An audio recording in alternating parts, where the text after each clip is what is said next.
साक्षी murder case में साहिल ने अपनी पुलिस के 2 दिन की कस्टडी के अंदर कुछ ऐसे खुलासे किए साक्षी और उसके खुद के बारे में कि सब पुलिस वाले देख के उदंग हो गए। और बाद में देखते हैं कि आजकल जो ट्रेंडिंग में चल रहा है साक्षी और साहिल के बारे में, लव जिहाद का मामला क्या है, सच में लव जिहाद का मामला है या नहीं चेक करते हैं। क्योंकि साहिल की बहुत सारी तस्वीरें ऐसी वायरल हुई है जिसमें कि हाथ में कलावा पहना हुआ है और कुछ में तो शिव जी के भजन भी गा रहा था और किसी और एक तस्वीर में तो उसने अपने गले में रुद्राक्ष की माला भी पहनी हुई थी। तो ये लव जिहाद है या नहीं उसकी भी देखते हैं। 28 मई की रात को साहिल ने साक्षी का मर्डर कर दिया। उसने लगभग साक्षी को 21 बार चाकू और 5 से 6 बार सर में पत्थर मारकर उसका मर्डर कर दिया और लगभग ये मामला खुले सड़क पर 10 मिनट तक चलता रहा। उस टाइम पर लगभग उसके आसपास से साहिल और साक्षी के आसपास से लगभग 15 से 17 आदमी और औरत लोग वहाँ से चले और आ गए, लेकिन वहाँ पर किसी भी आदमी ने आकर उसे ये नहीं पूछा कि क्यों मार रहे हो और किसी ने भी आके उसे रोका नहीं। जैसे पुलिस को कुछ इन्फॉर्मेशन मिलती है, पुलिस वहाँ से आके साक्षी को हॉस्पिटल लेके जाते हैं तो उसे हॉस्पिटल में डॉक्टर उसे डेड यानी मृत घोषित कर देते हैं। सबसे पहले साक्षी के माँ बाप यानी जो उसके माता पिता है उनको जो साक्षी की फ्रेंड है भावना, उन्होंने इन्फॉर्म करके बताया कि साक्षी का ऐसे करके मर्डर हुआ है। इसमें जो साक्षी की एज है ना वो लगभग 16 साल की है यानी वो माइनर है और जो साहिल की एज है वो लगभग 20 साल है। यानी जब वो साहिल मर्डर करता है तब वो चुपके से वहाँ से भाग निकलता है और जाके छुपता है अपने चाची के घर बुलंदशहर में उत्तर प्रदेश के अंदर। तो पुलिस वहाँ से उसे उठाती है बुलंदशहर से। तो दिल्ली पुलिस साक्षी मर्डर केस का इन्वेस्टिगेशन करने के लिए साहिल की 2 दिन की कस्टडी लेते हैं कोर्ट से। तो जब वो इन्वेस्टिगेशन स्टार्ट करते हैं तो उन्हें साहिल और साक्षी के बारे में कुछ ऐसे फैक्ट्स और ट्रूथ पता चलते हैं जिन्हें देख के सब चकाचौंध हो जाते हैं। जब इन्वेस्टिगेशन स्टार्ट हुआ तो दिल्ली पुलिस को सबसे पहले एक बात समझ में आई, जो साक्षी है ना, जो उसका माँ बाप का प्रॉपर घर है ना वो वहाँ पर नहीं रह रही थी, क्योंकि उसके बाद उसका जो साहिल और उसका जो चक्कर है ना वो ऑलरेडी घर के अंदर उसके समझ में आ गया था और उसके वजह से उसके ऑलरेडी घर के अंदर झगड़े चल रहे थे। तो साक्षी ने अपने माँ बाप का घर छोड़ के अपनी फ्रेंड के यहाँ पर रहने चली गई थी, जो उसकी फ्रेंड नीतू थी, और वो कभी कभी अपनी फ्रेंड दूसरी फ्रेंड थी भावना, उसके साथ भी रह रही थी। तो जब उसका मर्डर हुआ उस दिन वो अपने फ्रेंड नीतू के लड़की का बर्थडे मनाकर भावना के घर के लिए जा रही थी। तो उसी बीच उसका मर्डर हो जाता है। पुलिस को सबसे पहले समझ में आता है। जब दिल्ली पुलिस साहिल के साथ पूछताछ करती है बाद में, तो सबसे पहले दिल्ली पुलिस का एक क्वेश्चन था साहिल के लिए, जो कल रात तुमने मर्डर किया है तो उस मर्डर के लिए तुम्हें कुछ भी ज़रा सा पछतावा है? तो साहिल ने एक शब्दों में आंसर देके कहा बिल्कुल नहीं, यानी उसे ज़रा सा भी उसे गिल्ट फील नहीं हो रहा था उस मर्डर के लिए। उसके बाद दिल्ली पुलिस उसे क्वेश्चन करती है कि जो मर्डर वेपन है जिससे तुमने खून किया है वो मर्डर वेपन कहाँ पर है?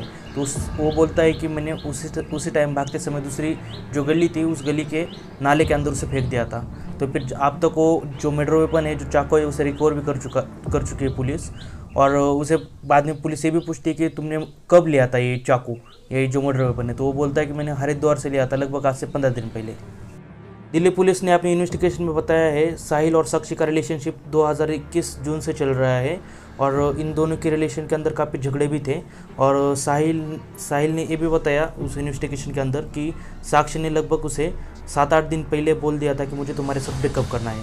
तो अब तक की सबसे बड़ी बात, जब दिल्ली पुलिस उसे क्वेश्चन करती है साहिल को कि तुमने साक्षी का मर्डर क्यों किया, किस लिए किया, उसके पीछे क्या रीज़न है, तो साहिल बताता है कि साक्षी मेरे साथ ब्रेकअप करना चाहती थी और उसने लगभग आज से 6-7 दिन मुझे पहले ही बोल दिया था। लेकिन बात जिस ब्रेकअप की नहीं थी, उसका ऑलरेडी मेरे साथ होते होते ऑलरेडी किसी और के साथ भी उसने तो फिर से पैचअप कर लिया था, जो कि उसका 4 साल पहले बॉयफ्रेंड था, उसका नाम है प्रवीण। उस बंदे के साथ उसने उस लड़के के साथ उसने फिर से अपना रिलेशन चालू कर दिया था और वो मुझसे भी ज़्यादा पैसे वाला था, इसीलिए उसके साथ वो फिर से रिलेशन में चली गई थी और मेरे साथ बार बार झगड़ रही थी, इसलिए उसने मेरे साथ ब्रेकअप किया, ऐसा उसने क्लियरली कहा है। और साहिल को प्रवीण के बारे में खुद साक्षी ने बताया था और इनफैक्ट उन दोनों की जो चैट हुई थी प्रवीण और साक्षी के बीच में, उन चैट के स्क्रीनशॉट भी साहिल को उसने भेज दिए थे, साक्षी ने। तो दिल्ली पुलिस ने अपने इन्वेस्टिगेशन रिपोर्ट के अंदर बताया है ये जो साहिल है वो ज़बरदस्ती कर रहा था साक्षी के साथ कि उसके साथ फिर से वो पैचअप कर ले, उसके साथ वो ब्रेकअप ना करे, और जो उसका प्रवीण के साथ फिर से पैचअप होकर चक्कर चल रहा था उसके साथ वो फिर से ब्रेकअप करे और कंटिन्यू साहिल के साथ करे।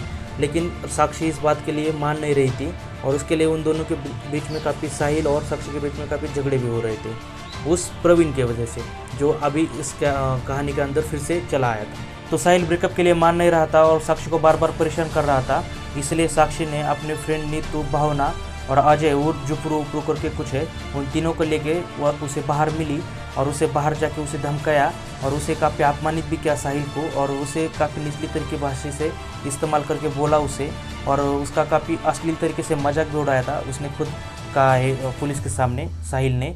और उसे और एक बात से धमकाया था साक्षी ने, उसने ये भी कहा कि जो नीतू है उसके जो हस्बैंड है यानी उसके पति अभी जेल के अंदर है और एक बड़े क्रिमिनल गुंडे हैं, अगर मैंने उनको बताया तो वो जेल के बाहर जैसे आएंगे उसे तो वो तुम्हें यानी जो साहिल है उसे आके पीटेंगे, तो मुझे ऐसा करने के लिए मजबूर मत करो और मेरे पीछे मत आओ क्योंकि मैं तुम्हारे साथ ब्रेकअप करना चाहती हूँ, मुझे परेशान ना करो।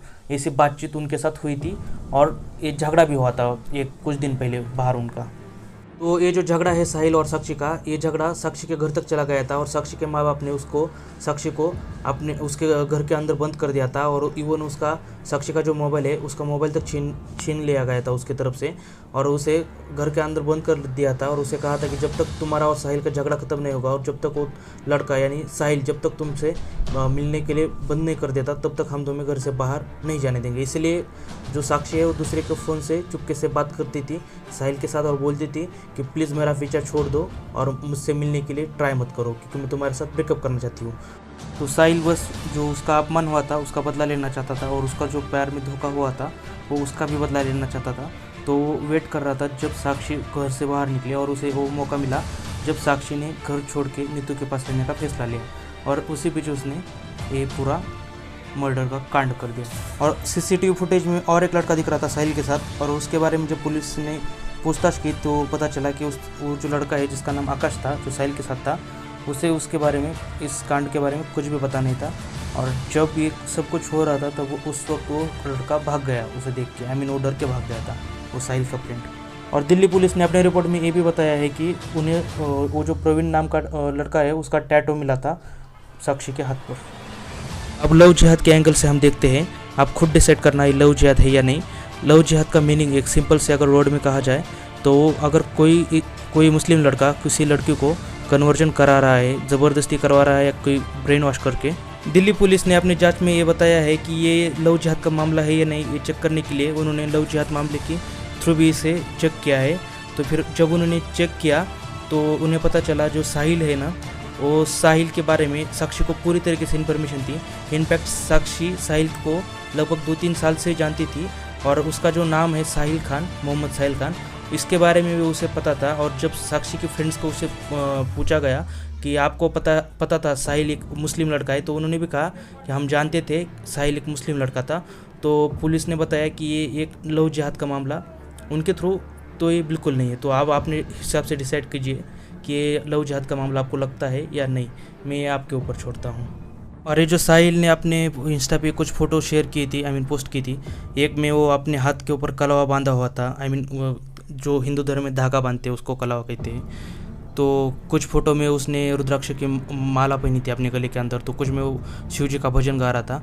वो सब कुछ बस उस लड़की को इम्प्रेस करने के लिए की गई एक्टिविटीज़ थी। साक्षी को इम्प्रेस करने के लिए उसने किया था। साहिल बस साक्षी को सबक सिखाना चाहता था और सबक सिखाने के चक्कर में साक्षी की जान चली गई।